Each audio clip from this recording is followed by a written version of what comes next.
Hi, friends. I'm Scott Giles, and welcome to Power Talk, my podcast here on Facebook Live and YouTube. I cover topics related to hypnocoaching, the hypnotic arts and sciences generally, and spirituality as well. If you'd like to know more about my own professional work, check out my website, which I'll tag at the end of this video. Today, I want to talk about the importance of regular self-examination, by which I do not mean beating yourself up. I mean doing self-examination in a healthy way. In the world of spiritual direction, a spiritual director would teach a client to engage in something called the examen, E-X-A-M-E-N,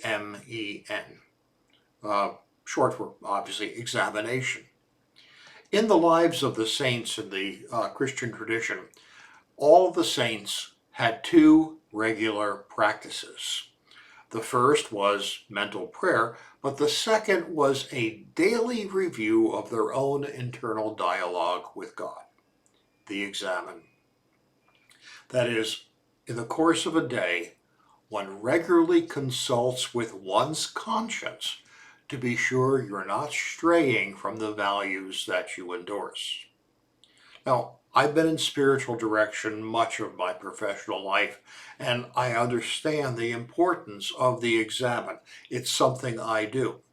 I personally use a journal as my tool because journal keeping is one of my primary methods of mindfulness.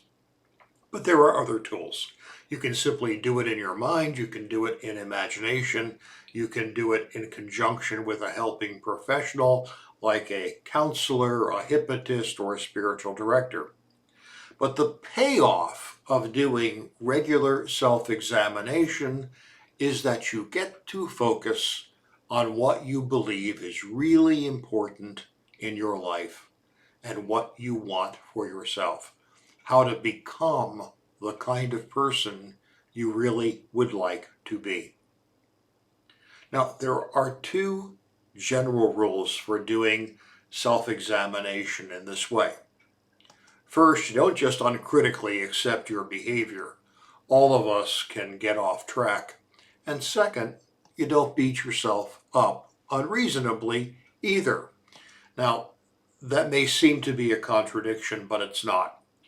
There is a dynamic balance that you can hit between self-acceptance and self-examination. Takes a bit of practice, but you'll know when you get it right. As an example, years ago, I had a client who was in a happy monogamous relationship, but he felt bad because whenever he was in an environment where there was a beautiful woman, he noticed her.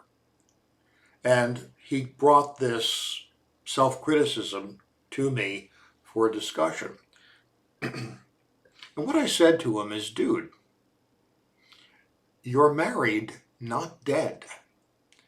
Being in a monogamous relationship is not the same thing as being unaware of your environment.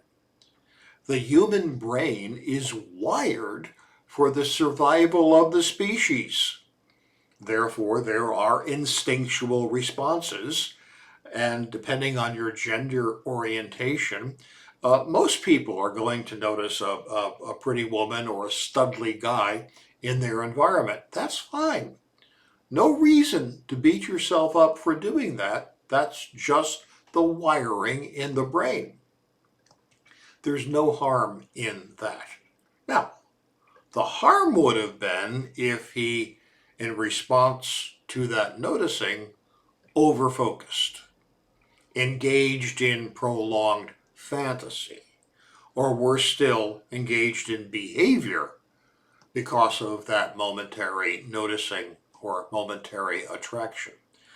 In that case, he would have gone off his path and headed down a road that would likely lead to a lot of unhappiness.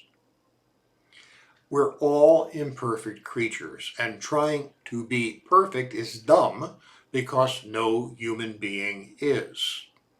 However, that doesn't mean that we are bad people, because we're imperfect. There's an old saying, God can draw a straight line using a crooked stick. You don't have to be perfect, but you can still do good. You can still do even great things despite the imperfections that we all have. On the other hand, that is not a license to indulge yourself in wrongdoing or blameworthy behavior. And the value of self-examination helps you figure that out and allows you the opportunity to hit the brakes before problems develop. And both sides of this are important. Treating yourself with kindness and also not falling for your own BS. The brain has some really primitive parts, and those primitive parts of the brain produce primitive urges. It's completely natural to feel them. It's also completely natural to defecate in your pants. And when you were a baby, you did that, but you learned how to do otherwise. We can all master these primitive responses. I'm a martial artist. I'm a multiple black belt. I know any number of ways to kill another human being with my hands or my feet. But I don't go around doing that. Something may happen, and I may feel the primitive emotion of anger or even rage, but I don't give in to it. I don't beat myself up because I felt it, but I make sure my behavior is measured and appropriate. And that's what we all have to do. We have to find that dynamic balance between self-examination and self-indulgence. And we don't want to make a mistake on either side. We don't want to give in to our primitive responses. At the same time, we shouldn't feel guilty about feeling them either. They're normal. Hey, thank you for your time and attention today. I'll be back next week with another talk on a different subject, and I'd like to invite you to join me. It does help me if you will let others know about my videos, so please like, share, and subscribe. If I can be of help to you, feel free to reach out through email, my website, or my Patreon channel. Stay well and stay safe.